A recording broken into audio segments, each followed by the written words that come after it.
Good evening. This is Mae Brussell. The title of this broadcast is World Watchers. It's broadcast number 715, August the 19th, 1985. I have one announcement to make regarding Kazoo radio station. The two women who have worked in the office assisted with the programming as programming director and the billing and the mailing and setting up the various schedules have left the station, and right now the manager, the new director, has been selected. He'll be starting work there on August the 7th. His title will be Executive Manager. The man who's been hired by the board of Kazoo, his name is Ron Paul, P-A-U-L. He was formerly third in command of the Navy Postgraduate School here on the Monterey Peninsula. That is the creme de la creme of the military Navy, and this is a very important place here. All the top Navy, of course, come here, and many retire here. It's for advanced training when they finish Annapolis and other colleges to get in the technical skills of whatever it takes to make war. And there are many quotations of meetings they have there of the highest of the country along those lines. He is retired. He was formerly third in command of the Navy Postgraduate School, and he's coming to a small listener-sponsored radio station, Kazoo, in Pacific Grove, California, and will be known as the Executive Manager. I hope that World Watchers will continue on that station. I hope the station continues and doesn't just close up. But I thought I should mention it to you because those changes are significant, and I don't have to say any more. There are differences of opinion between Mae Brussell and the military, obviously. I think the military should defend this country. I do not look forward to World War III, and I believe that many people in the military and in private life have been doing things that are really equal to treason, that are not in the best interest of the way this country was set up. So when you're high in command, I know that there have to be a lot of differences because there's a lot of people, just ordinary sailors around, who don't like Mae Brussell and the kind of things she's talking about, or veterans from Vietnam who've expressed the opinion. And I'm not anti-war, but I have my strong opinions on those things. So I hope World Watchers is on Kazoo, but I want to tell you that this change has taken place, and we'll see what it brings. Now, I did promise to do some more on Simon Wiesenthal. I've had a lot of articles, a lot of information about him over the years. I've observed the things that the Wiesenthal Center's been doing and saying, and a lot of what they haven't been doing and saying, which is equally important. But I got into Wiesenthal more seriously to share information with you after he so easily accepted the findings of Romeo Tuma, the chief of police in Brazil, the federal police who ran the equivalent of the death squads and the tool of the military dictators for so long, and also hindered the extradition of a Mr. Wagner. I'll do more on that. I've done some already. And the day that they said they found Joseph Mengele, Simon Wiesenthal, you recall, said, I'm skeptical. And then the second day, by June the 7th, he said, I'm more likely to believe it. And then he fell right in line that that body was Joseph Mengele, and I don't believe for a minute it is. And I'll get back to the evidence that they used to come to that conclusion and the people involved in it.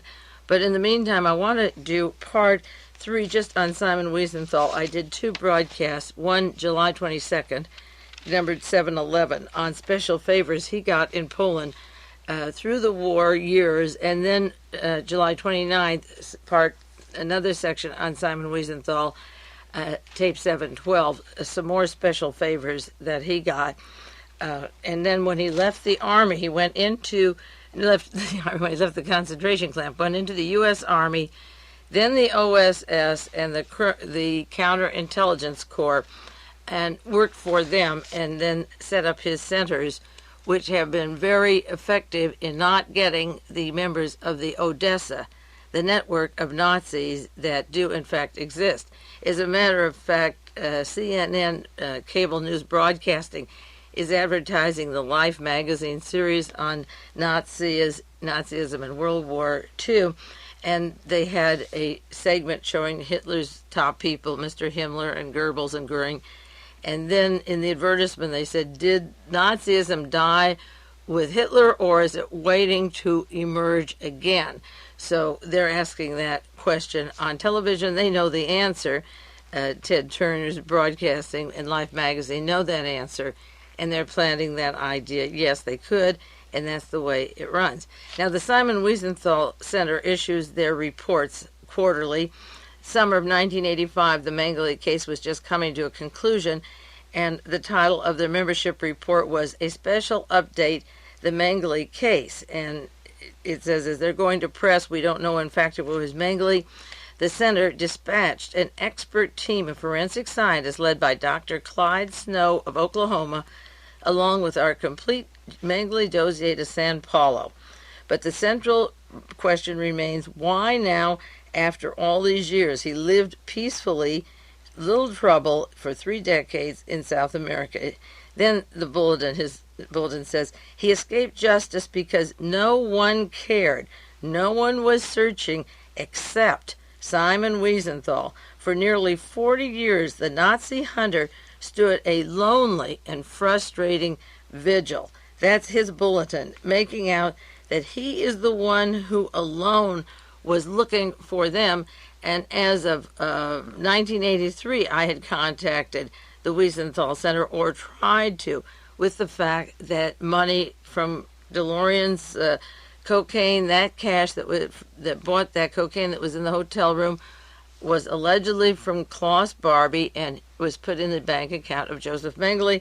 And it was only, as I have said many times, that he became very open about looking for Mengele when the tracks went to Fritz Steinecker, the attorney who was in Zurich. And then all of a sudden a team was put in, including Mr. Simon Wiesenthal, to close the door, not open the door when the trail got very hot. But you can't influence the world on this. His bulletin is sent all over to multimillionaires around this country and up in Canada and so forth, and in Europe. And he says that he had the lonely vigil. So we'll continue now on some points, just a few on asking the question, who is Simon Wiesenthal? And leaving off in 1945, the war was over in May 45, and within about 6 weeks, 4 to 6 weeks, he was working for the U.S. Army. Now, in 1946, he describes in his own book, and I'm using 3 sources here for this information, 3 or 4, the Wiesenthal Center bulletins, his book, The Murderers Amongst Us, an interview in Saga magazine in 1979, and I believe 79, I'll have the date here in a minute, and on another page, and also a Washington Post interview in 1979. In December 1946, he described, I would be arresting Nazis, and his role was to go up and get various Nazis that were around his area in Vienna and Linz and so forth. And then he says the superiors would let them go. Now, he wasn't a policeman. He was a trained engineer and architect, so I don't know what he was out in the field arresting Nazis, how he got that kind of power. But then he left the work that he was doing and formed a team called the 30 Desperados. He left American intelligence that he was working for after the war and formed the Jewish Documentation Center in Linz, Austria by 1947. And the 30 Desperados were the people hired to help him. Now, there are committees that splinter off from the intelligence, from the OSS, and later the CIA, Bernard Fensterwald's Committee to Investigate Assassinations, a splinter of the CIA that's supposed to find who killed John Kennedy. Mark Lane had gone to Eastern Europe and then London to write Rush to Judgment with Hugh Trevor Roper as British intelligence doing the introduction, and Mr. Murchison, controlling stockholder of Holt, Reinhardt, and Winston, at least at that time, putting up the money for the book. So out of the Kennedy assassination, they promote the person whose name is associated with the murder and then can sit on the Odessa Nazi connections and keep all evidence for 21 years located at the grassy knoll. So the question I wonder is, was the center set up by the United States intelligence just identical the way it is done for just one example, the political assassinations, and who were the 30, in quotes, desperados. The Jewish Documentation Center evolved from the OSS to his center. Now, in 1946, when he was setting that up and working for the United States Army, his wife, Cyla, C-Y-L-A, returned. She was with them at the concentration camp Railroad Yards, employed. She walked away. He was never taken to a camp and killed because his wife escaped. Later, he walked away and was brought back and wined and dined. And when he was with the SS, the Gestapo SS, a handful of 20 or more of them, just a small enclave towards the end of the war, I cited a few weeks ago how he wanted to get in touch through the underground with his wife. Now, working with the SS Gestapo at that time, certainly that would jeopardize the people who had her and would jeopardize him trying to contact her. And how would he have any inkling, after all that was going on, by early 45, before the war was over, he was trying to send messages. They were near each other. Well, she was living in Krakow, Poland. She returned. They had a daughter, and they lived happily ever after. I think she passed away not too long ago. So he set up a correspondence with displaced persons. And no wonder, see, Simon Wiesenthal is so much loved, not for the people he got. He catapulted to fame for bringing in Adolf Eichmann, and he cut a deal to get Mr. Stengel. That was offered to him, and we'll get to that in a second. But he found people who belonged to other people or told them where their loved ones had gone or deceased, and he became beloved to them because instead of going for the Odessa, just as his bulletin says, only one man for 40 years held that vigil for Joseph Mengele, he was working with displaced people and 200,000 survivors of the camps. And within 3 months of when he set up his office, he listed 1,000 locations where war crimes existed.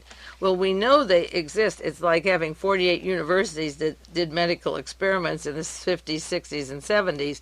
It's who did them. Those names are kept secret, and they were never prosecuted.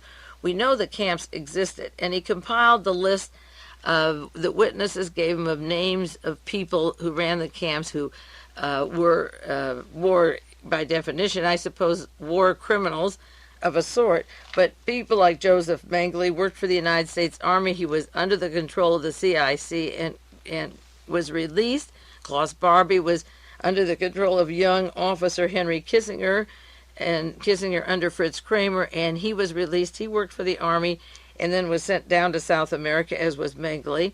And Fritz Kramer was taken out of the Dachau prison, and never a trace of him since. Hitler's general, Fritz Kramer, who I think is the one running our plans in the Pentagon, although in quotes retired, and with Daniel Graham of Star Wars. We still can't prove or disprove that, but that one disappeared from the face of the earth. But Mr. Piper, Joachim Piper, and Sepp Dietrich, and Otto Skorzeny, all the Odessa men that worked with Martin Bormann out of Madrid and down to South America, were gone from Europe, and a handful of them are at the Nuremberg trial. And so while he's collecting names of witnesses who saw guards that were cruel, the duplication of the system can be done because the geniuses are out alive. Now, I don't believe for a moment that Rudolf Hess is in Spandau prison, and after he flew to England, there are many routes he could have taken, but Hess was the genius behind Hitler. He is supposed to have been the one who wrote Mein Kampf while with Hitler in jail, the man who could so well state the goals, and he set up all the South American connections where the top Gestapo, with the aid of the Vatican and our intelligence community, sent them. Wiesenthal describes in 1946, and a few years later, the Cold War began, and then Germany became a prize, that they were on our side. We weren't enemies, and of course this was going on during the entire war. Just read Trading with the Enemy or America Swastika, the two books by Charles Hyam. And the interest in the Nazis dwindled. He describes how the interest had dwindled and people weren't interested anymore. So his documentation center in 1947 was working. He helped release two Nazis, Stormfuhrers. One was a Mr. Beck in 1947. He went to the trials and said that they should be free. These ex-Nazis are not a problem. And an SS officer, Werner Schmidt, S-C-H-M-I-D-T, an officer he knew at the Ostbahn Railroad Works. He also was in contact with a Rudolf Kastner, and later he found out that even though Kastner was a Jew, the Israeli Supreme Court of Wartime Collaboration named him as a collaborator with the Nazi SS. Of course, the importance of Skorzeny and Kramer and Piper and Dietrich getting off is that they worked with Hans Ulrich Rudel, another top Nazi and the head of the Luftwaffe, who wasn't on any list of Simon Wiesenthal, and Rudel and SS Karl Wolff, and I'll list over and over again the biggies that worked with Allen Dulles, William Donovan, Heinrich Himmler, and the Vatican, and they got off. Now, in 1954, Wiesenthal writes about his interest in the denazification and how nobody else is interested in it, and therefore he closes his center. It didn't run very long. Denazification wasn't in, anti-Russian was in, and he seemed to go full swing with the Cold War, and today that center is talking about Mr. Wallenberg in the Soviet Union as being the number one problem in the world. This is before Mengele was even tucked away in San Paulo, even as a story. So his center closed there, and he began to increase his work with displaced people, and the interest now, as I say, was in Soviet Union. In 1954, as he scrapped all his work and his helpers went away, his 30 desperados, he closed the center, and he only kept one file there. He gave the rest to Israel, and Israel wasn't interested in any of these things, and there's documentation that they never were interested in Joseph Mengele and knew where he was all the time. He kept one file, Adolf Eichmann. Now, this is like getting one part in Gone with the Wind or catapulting to fame in one thing. The Adolf Eichmann case, which documentation proves he did very little to do the Mossad did, but it catapulted him to that place where Wiesenthal became synonymous with being a great Nazi catcher, and he kept the Eichmann file and gave the rest to Israel. Now, interestingly enough, Otto von Bolschwing, described in various books that Death's Head, not too many, but some of them, was Eichmann's superior. He came to this country, worked for Warner Lambert, and Elmer Bobst helped put Richard Nixon into office. He set up his corporation, TCI, in Palo Alto. On the board were the Gettys and a who's who of the military defense, and then the secretary was Helene von Dahm for Ronald Reagan. So the Odessa Network was working through Philco Ford, Stanford Research, the multinationals in the Bay Area, in San Francisco and Sacramento, where the power is, that were able to put Nixon and Reagan into the presidency through various assassinations, and Eichmann was the star of the Academy Award of Simon Wiesenthal that put him to fame. He kept the Eichmann file, and in 1959, the Israelis found out where Adolf Eichmann was, and Mengele also was close by. That's why in 1960, when they picked up Adolf Eichmann, Mengele did go into hiding in Brazil at the Stammers and had to stay quiet for a while and then officially be buried before he could become international as the dope dealer that he was, written up by the Central Intelligence Agency in 1979 and close ties to Klaus Barbie. So the success brought from the fame to Simon Wiesenthal of finding Eichmann opened up again a center in Vienna, and he officially was the Eichmann pursuer, and the Eichmann case brought attention to him, and he appeared to be wanting Nazis that were floating around. In exchange for that, as of 1985, he has what's going to be a $100 million building in Washington, D.C., and a $20 million building in Beverly Hills, and a staff and a board and media attention, and he's hoping to get the Nobel Peace Prize, which is so horrendous, but if Henry Kissinger got it, I suppose Wiesenthal can get it.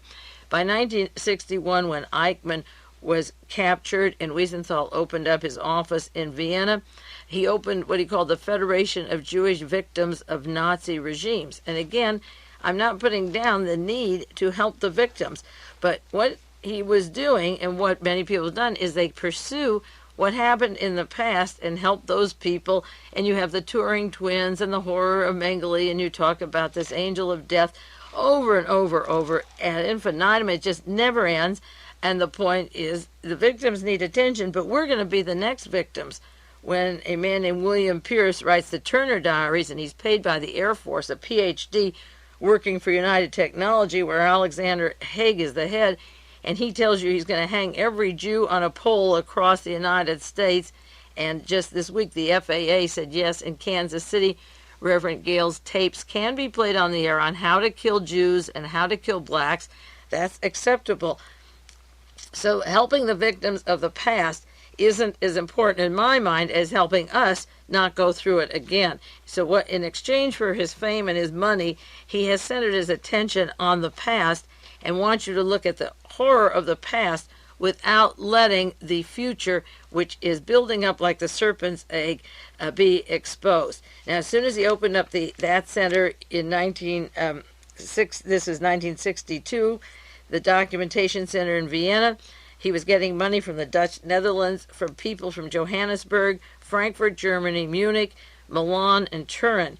Those are interesting because of the drug connections later that tied down to Sao Paulo, Brazil, and Romeo Tuma from Syria, and the Syrian connections to Steve Baum and the P2 and so forth. I'll do more on that later. Now, Frank Wiesner was Deputy Director of Plans for the Central Intelligence Agency. David Emery found this quotation in John Loftus's book, not quotation, several pages of it. I've read the book several times, but sometimes there's certain names that you do forget until Wiesenthal reappears again, and he shows up in John Loftus's book, The Belarus Secret, and it tells about Frank Wiesner, of the CIA head of covert operations, and how he used Nazis and members of the Gestapo, and their SS records were faked to work in the United States and rewritten to say that they worked in the resistance and that they had been imprisoned by the Gestapo. In fact, most of the history books you see where they refer to Nazis that are high up in government now, they say they were part of the plot to try to kill Hitler, or they were found in concentration camps. The witnesses to help identify Mengele, the one that he had a lift in his shoe, was his butler at a concentration camp. Well, Wiesner's secret army became the nucleus of the Green Berets, that private army that goes out now, a soldier of fortune, and set up by John Singlaub and Robert Brown. But Frank Wiesner set up the Green Berets, and before 1947, these Nazi war criminals were brought to the United States. In 1961, there was a trial in Europe, in Germany, that was hushed in this country, and they wanted two top Nazis. One was Franz Kuschel, Kushel, and the other was Emanuel Jasiuk, Jasiuk. I may not pronounce this right. And they wanted these people for the crimes that they committed in Eastern Europe against Russia, and we had brought them to this country by lying about their past, and as I say, putting them into the CIA, where they later trained and still do death squads and killings, and the Central American, South American bloodbaths, and also Southeast Asian, along with the Phoenix program and that type of thing, were special training by SS Gestapo. But in the book, The Belarus Secret, by John Loftus, he tells about a Yiddish newspaper in New York having an article about these two men and giving the account of the trial in the Soviet Union and how they participated in atrocities and at the death camp in Belarus. And Jasiuk and Kuschel were named as the key officials in the Nazi administration who sent thousands of people to death in the camps. So when the accusations were made, J. Edgar Hoover and the FBI called Simon Wiesenthal. This is where he's so useful.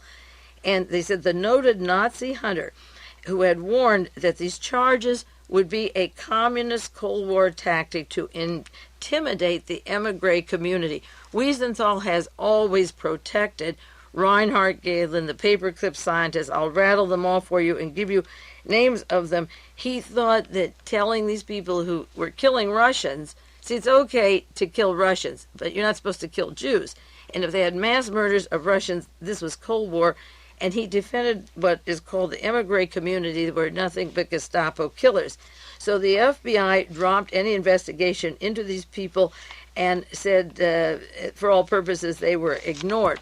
Then later the FBI had known the entire history of the Belarusian Nazi government since the 1950s. They knew that Kushel and Jasuik were two of the most important war criminals in the United States. This is from the Belarus Secret.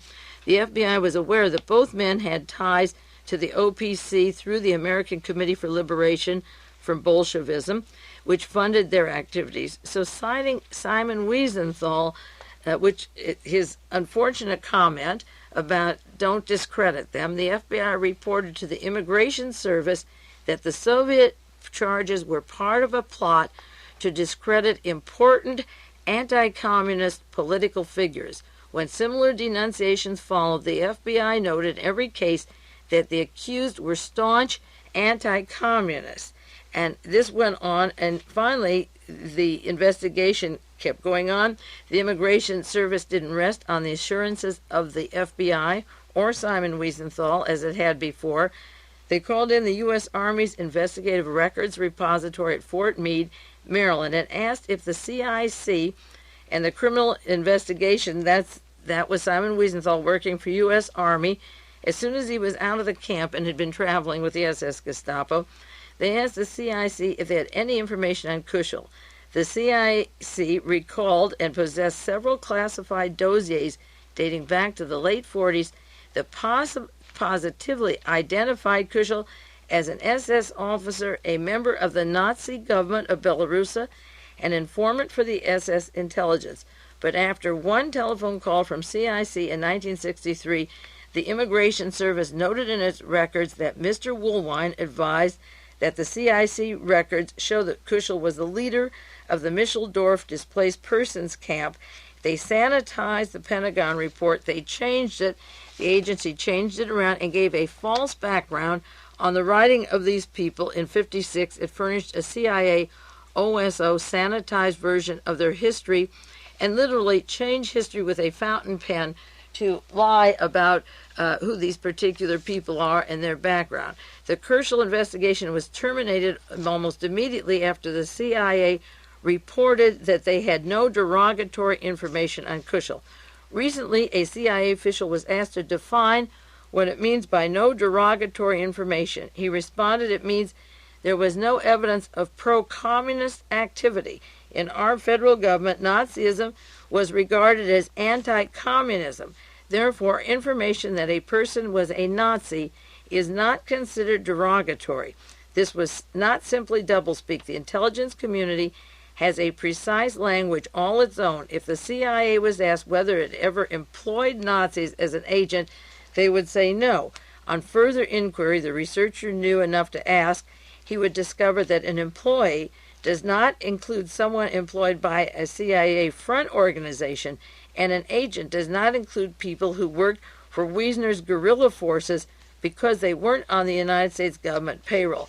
But any derogatory information means that if you're pro-communist, then you're a danger. But if you're a Nazi, it never has been and never will be that this is anything against you or derogatory, and they can rewrite it, with, as I say, with a fountain pen and alter the background of these people to make them acceptable.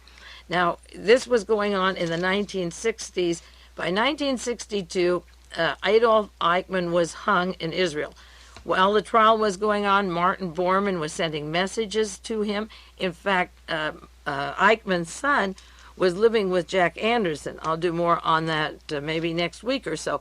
While the trial of Adolf Eichmann was going on in Israel, his son was living with Jack Anderson, and Martin Bormann was sending letters to Eichmann from South America, and yet very openly and quoted in Saga magazine and other sources, the Wiesenthal Center has always said that Martin Bormann is dead. John Judge sent me from Washington the Jack Anderson newsletter, April 1985, Volume 2, Number 8. The source of this was a Philadelphia subscriber wanted to know whether it's true I once housed as my house guest the son of Nazi mass murderer Adolf Eichmann. It's quite true. While Eichmann was on trial in Israel for his atrocities, I located his family and brought one of his 4 sons to the United States for in-depth interviews. He stayed at my home where he received letters from his war criminal father. The last I heard of Nick Eichmann, the son who visited my house, he had gone to Germany to join the Nazi underground. This is from John Judge, who sent me a copy of Jack Anderson's newsletter, where Eichmann's son is staying at Jack Anderson's home.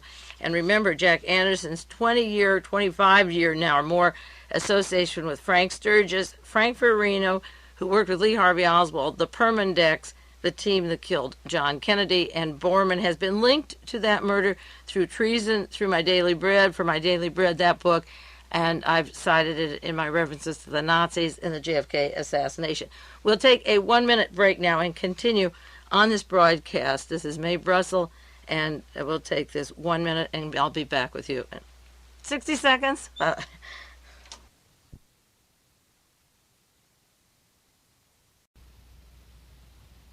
This is Mae Brussell. It's part 2 of World Watchers, broadcast number 715.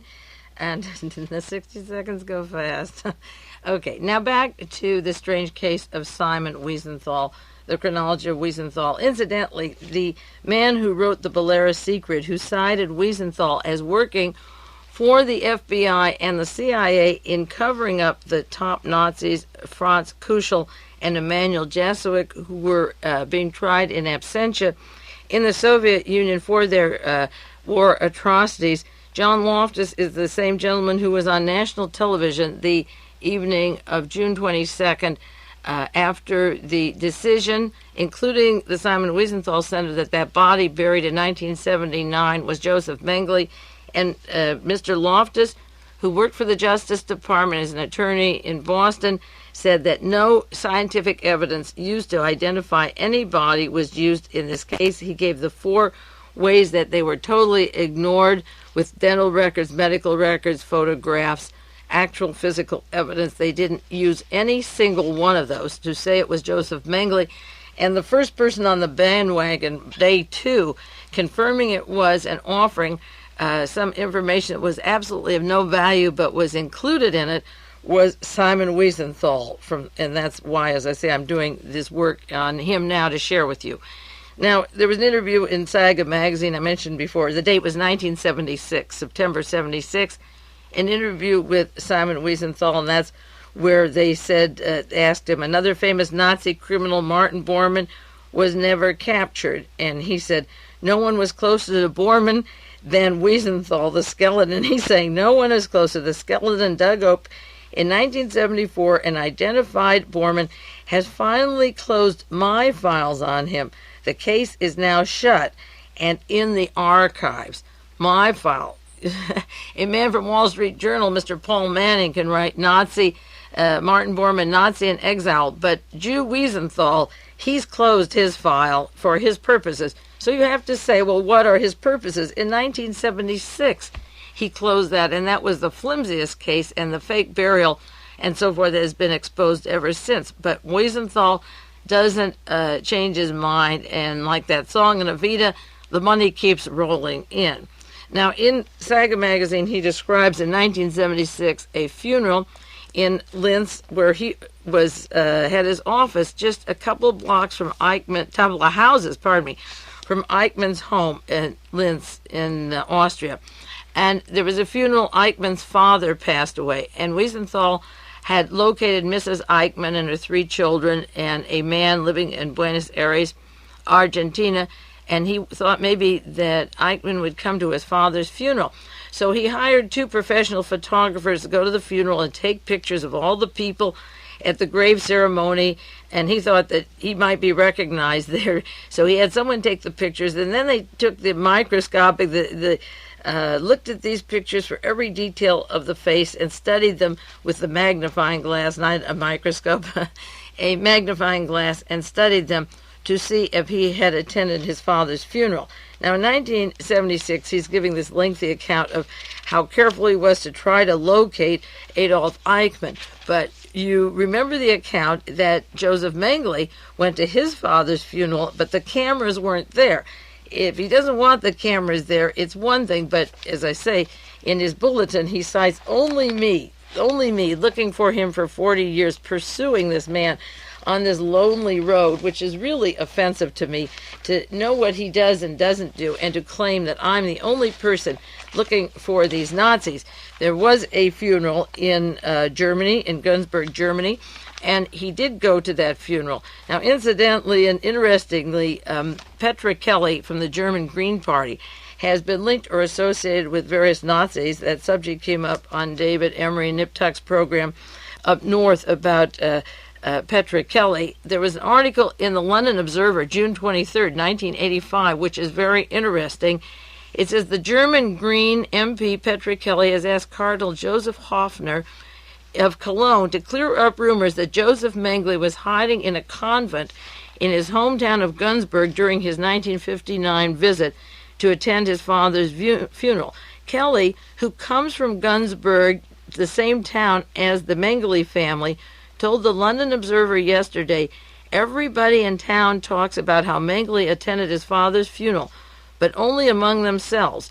She said the two nuns at the convent girls' school, the English Institute, told her when she was campaigning in the 1983 elections that a man had stayed there and they thought it was Mengele. Kelly comes from a Catholic family, said one of the nuns is now dead and she would not reveal the identity of the other one, but she knew both of them well. The nuns at the convent dismissed the story as nonsense, but Kelly said she was told by a number of people in town, we saw him at the funeral. An old journalist has told her there ought to be photos in the archives of the local newspaper, the Günzburger Zeitung, showing a man in a camel coat standing somewhat back from the grave. The whole town is rather reactionary, Kelly said, and is dependent on the Mengele family firm for its existence. Prompted by the planned visit to West Germany by Paraguayan dictator Alfredo Stroessner, who at one time sheltered Mengele, she asked the Bonn government if it knew about the reports of the fugitives' visit to Günzburg. And Cardinal Hofner was very evasive, and she had been at that school and had studied there and came from that town of Günzburg, and everyone there knew that he was there in a particular coat in their pictures. So they very vigilant. Simon Wiesenthal wasn't too interested in pursuing the Mengele story, just the Adolf Eichmann, and then all the other records were away. But when Mengele became big and linked to Klaus Barbie and the cocaine traffic, and DeLorean, in comes Wiesenthal and gets on the bandwagon to at least close the case if he didn't ever open the Mengele case. Now, 1963, the story of the Diary of Anne Frank came out, and there were demonstrations when the play opened up in Vienna saying there was no such person and it wasn't true. So Simon Wiesenthal was very proud of himself because he discovered that the policeman, the member of the Gestapo who came in and took the whole family off to the concentration camp where they all died except for the father, they were taken from Amsterdam in 1944. The man who did that is now on the Vienna police force. Well, 1963 is a long time ago. We're talking about 22 years ago. But Simon Wiesenthal identified him. Now, he stayed on the police force. He took them all to the camp. They all died. But he was very proud to show that he had located the man. Well, so what? He's still a policeman. This SS Gestapo in Vienna, our ambassador Helene von Dahm, the translator for Otto von Bolschwing, was placed as ambassador to Vienna, and the police force there are the people who routed up and took these Jews off to their death. Now, in 1966, something interesting happened, and I referred to Wiesenthal as cutting a deal. And this may help explain his early background with the OSS and later with these organizations, makes it very clear in my mind who and what he is and what he's doing. But in 1966, I'm reading a quotation from the Washington Post, printed in 1979, April the 1st. He said he had his documentation center opened again because the Eichmann case brought fame to Wiesenthal and renewed interest elsewhere. After his center was opened, he got information and tips on Nazis. He wasn't out getting it, somebody came to him. In 1966, a man showed up in Vienna offices who promised to disclose the whereabouts of Fritz Stangl, commandant of the Treblinka death camp. Now, Stangl ran the death camp at Treblinka, but over him was SS Karl Wolff, who was flying between Treblinka and Bern, Switzerland, to be with Alan Dulles and William Donovan of the OSS cutting deals for after the war, and Stengel wasn't even recognized or put in through any trials or anything for a while. He escaped. We'll go more on that later, and so was Karl Wolff out free. The men who ran Treblinka were working with our intelligence establishment. Somebody comes to Wiesenthal and said, I'll tell you where Stengel is. If Wiesenthal promised never to try and identify or track the man down who is standing before him, and he would give him, he asked for $25,000. Wiesenthal said, what do you want? The man asked him, Stengel, do you want Stengel to escalate? Again, I have Eichmann. You can have Stengel. I'll tell you where he is. Wiesenthal wasn't doing the job. Do you want Stengel or morality? The man asked. And Wiesenthal signed a pledge on both conditions. He offered $7,000. In 1967, a year later, Stengel was arrested in Brazil, in Sao Paulo, Brazil, by Romeo Tuma. He was sent to Germany. He never stood trial. He had a suicide in jail, so he never did stand trial. He was arrested by Romeo Tuma, the same man who's to dig up the Mengele bodies later. And then a man showed up to Wiesenthal's office with Wiesenthal's signature on a piece of paper, and he paid him the money to the anonymous informer.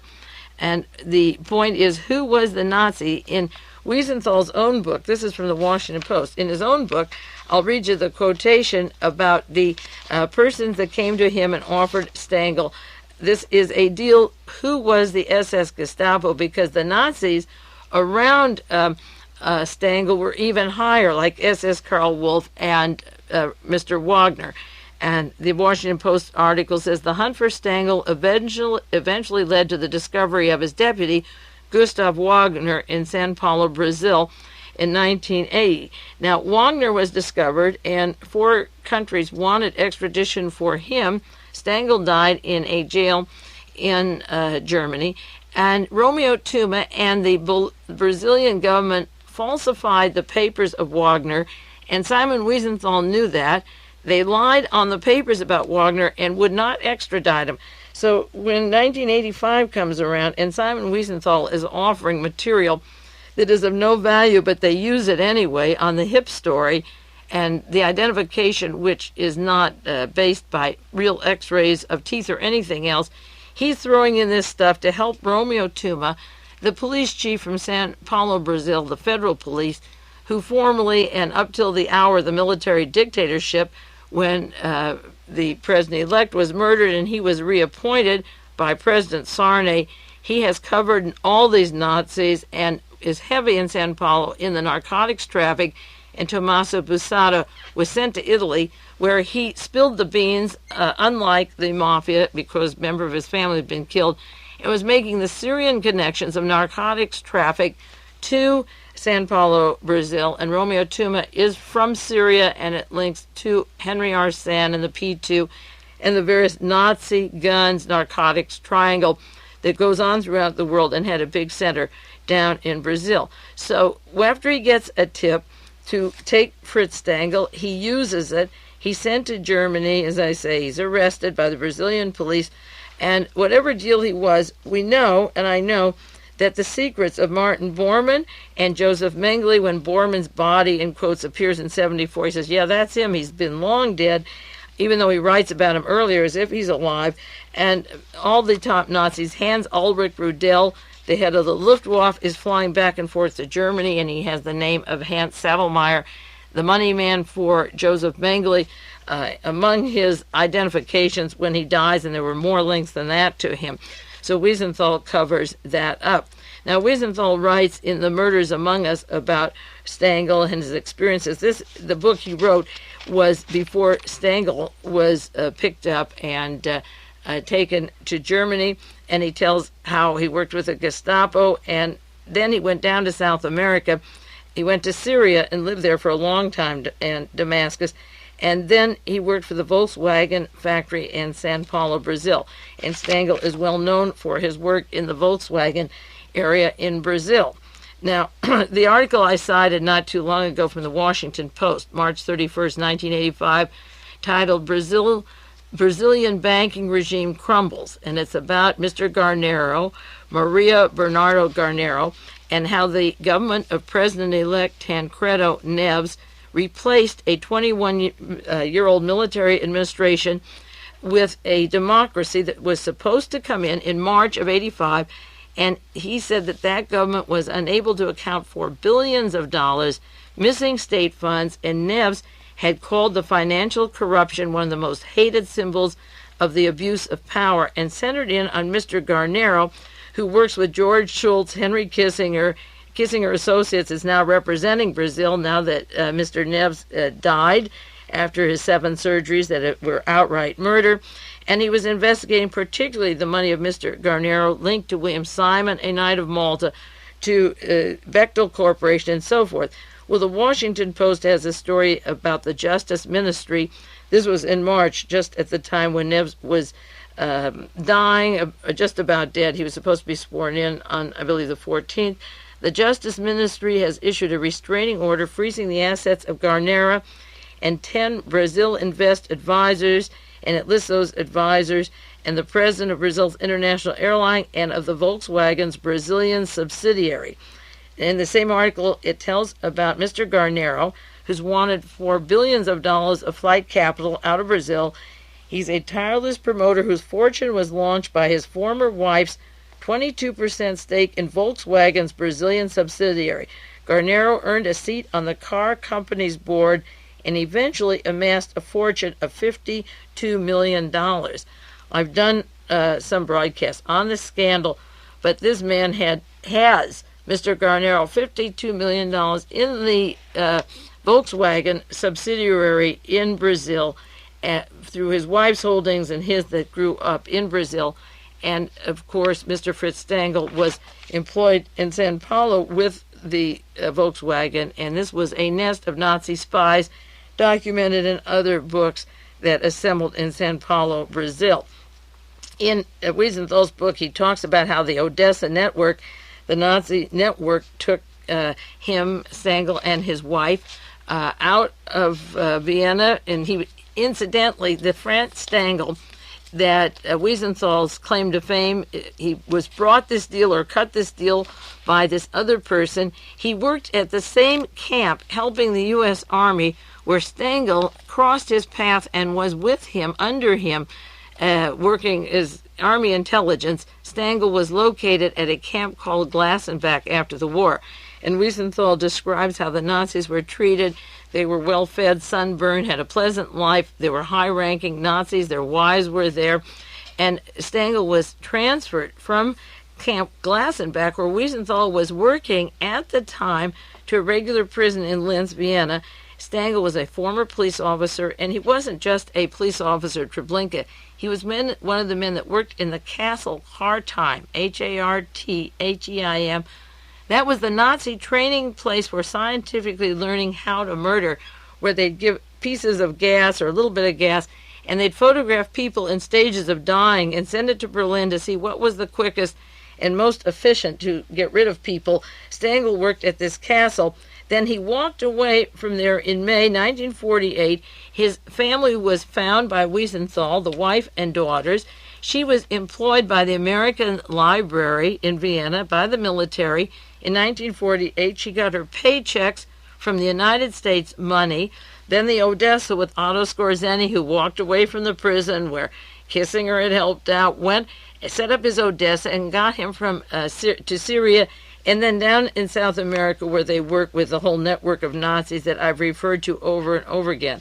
Now, the Syrian consulate was located in Bern, Switzerland, where Franz Stangl had run Treblinka, SS Karl Wolff had run Treblinka, Alan Dulles had his offices set up with the OSS, and Mrs. Stangl goes to Bern and picks up her passport, and then they leave Damascus, Syria, and go down to Sao Paulo. But interestingly enough, the very person who was offered to Wiesenthal for a fee if he wouldn't be arrested, the deal that he cut, had been at the camp where Wiesenthal was in charge of him while working for the American intelligence.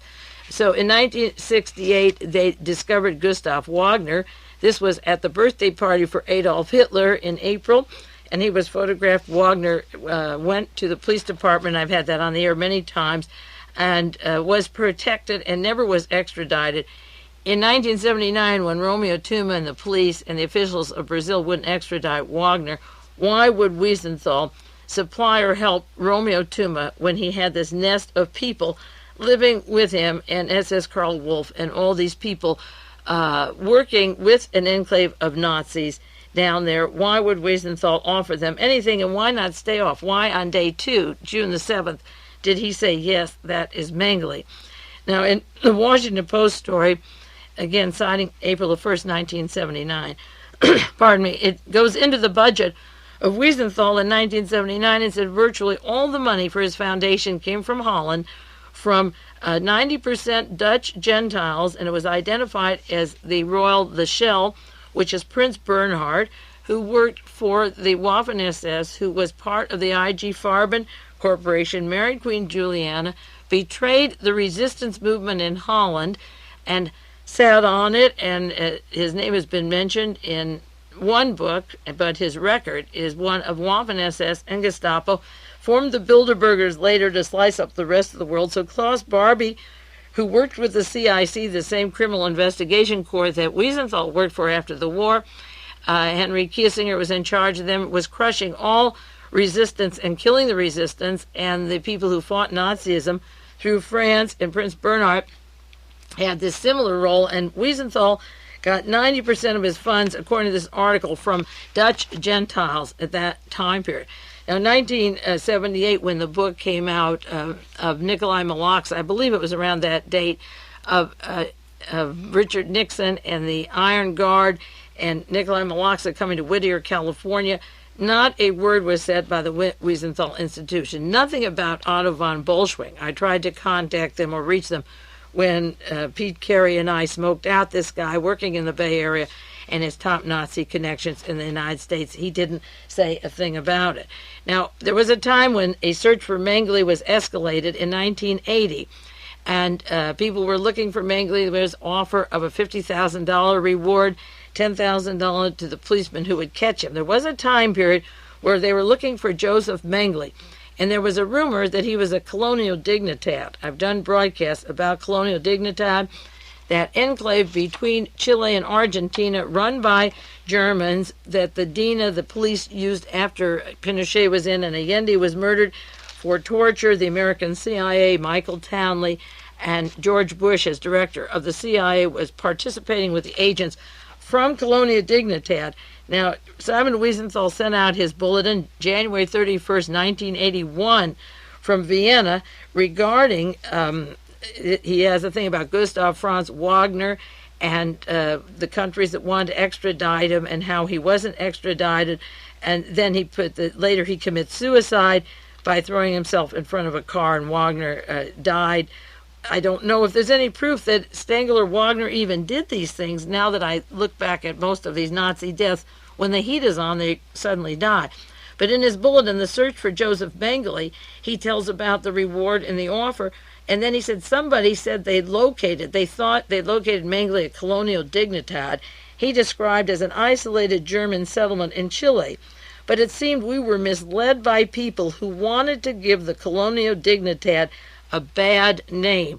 Now, this is identical to what Simon Wiesenthal said about the FBI with the Russians, the Americans who were in this country, who had done the torturing and murder of the Russians in those camps, Kushel and Jazowick. He's saying that people want to give Colonial a bad name. Now, in 1979, 2 years before he said that, Jack Anderson had a syndicated column in the Monterey Herald, San Francisco Chronicle, throughout the country, called The Nazi Connections. And he said, over the year, I've reported eyewitness accounts of Nazis, dictatorships, havens for Nazi war criminals. And he talks about Chile, Paraguay, Uruguay, Brazil, and Argentina. He said there's an international consortium known as Operation Condor. They executed Orlando Letelier. This is the George Bush connections to Germany and Mr. Strauss in Bavaria and our CIA. It tells about the DINA, and he says DINA secret, they're not secret. The police of the Chilean dictatorship, Augusto Pinochet, works with these Nazis at a Nazi enclave called the Colony, Colonial Dignidad. It's located in Chile. An informed source says that DINA maintains the detention center. The colony, the allegations are that they torture, and he's the one who wrote, I believe it's Jack Anderson, wrote about quartering people and burning them alive. The allegations are made that German personnel described as former Gestapo and SS officers give instructions in torture techniques that take part in application of the techniques. The colony, a commune, was established after refugees from the German Luftwaffe, and then Hans Ulrich Rudel, set up for officers at the end of World War II. The CIA sources identified the leader as Franz Richter, F-A-R-A-N-Z, Richter. The colony is run in military fashion. The men wear uniforms and have close ties to the Chilean dictatorship. Jack Anderson goes on that the Colonial Dignidad has contacts, maintains them with Nazi elements in South America, Europe, and of course in the United States.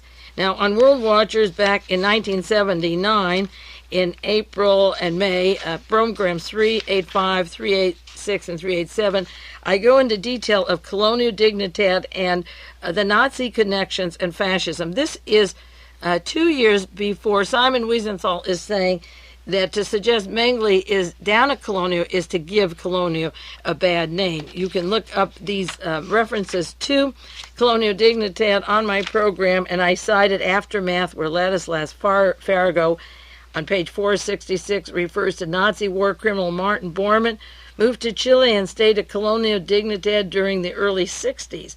And then Das Reich, the Organization of Nazis in Exile, has their center at Colonial Dignidad, and also Counterspy that came out in December 1978, a long article by Conrad Eeg.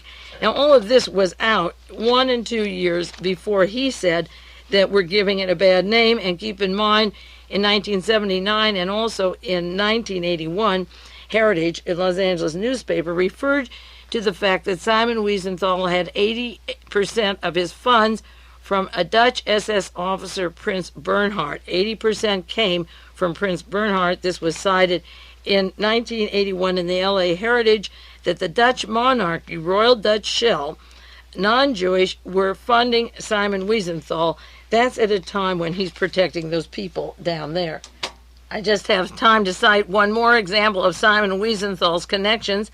In his bulletin in Wiesenthal Center, 1985, he has a picture of Arnaud de Borchgrave, described as a best-selling author, lecturing in California on Middle East and Latin American affairs. Imagine what he knows about Latin American affairs. In reference to the war in Lebanon, Mr. de Borchgrave's lecture was co-sponsored by the Jewish Studies Institute of the Wiesenthal Center, along with Committee on Media Accountability.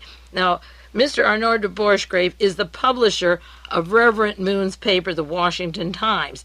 Just this past week, August 7th and 8th, and I will put them on the air soon, I detailed every word of the articles by Jonathan Whitney that I mentioned last week about the relationship of Francesco Pazienza, of working for the CIA and for SISMI, sees me, the initials for the Italian military intelligence, not just the intelligence like our CIA, the Defense Intelligence Agency of Italy, working with Michael Ledeen, the well-known media propagandist, and how Ledeen co-authored with Arnaud de Borchgrave material about Billy Carter, and they sent a person from Italian intelligence with a tape recorder to link Billy Carter to Mr. Habash and the PLO, so that, of course, Ronald Reagan would get the Jewish vote. All of this published by Ledeen in Washington Quarterly, a magazine put out by the Heritage Foundation, the Mellons, and the people that have set up all the right-wing policies of Ronald Reagan.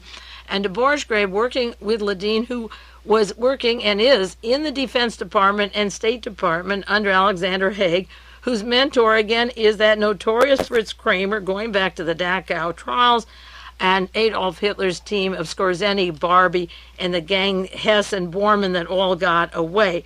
So a guest at the Wiesenthal Center talking about these studies is de Borchgrave. Now, incidentally, David Emery had asked me about information about Reverend Moon, the KCIA, and the CIA, and I pulled out for him a reference from Toronto paper reprinted in the San Francisco Chronicle by Mark Gain in 1979, how the Reverend Moon was set up, the Reverend Sun Ming Moon of the famous Moonies, and the United States came to town. He was set up by Tongson Park, deeply involved with the KCIA and the CIA, and how he infiltrated into the Washington scene. Reverend Moon's being part of the CIA and the KCIA, and this article says the KCIA director, Kim Jong-il, set up Moon's Unification Church as a political tool, along with his front organization, the Korean Culture Freedom Foundation. So the KCIA and Reverend Moon are set up by a group whose purpose is to control every facet of life and form police states. And the editor of the Moon paper is brought to the United States. Not the editor. The editor was Arnaud de Borchgrave. He has been a journalist for Newsweek and has used his bona fide with Robert Moss for violent anti-Soviet work, known throughout the media for his slanted news, his outright lies.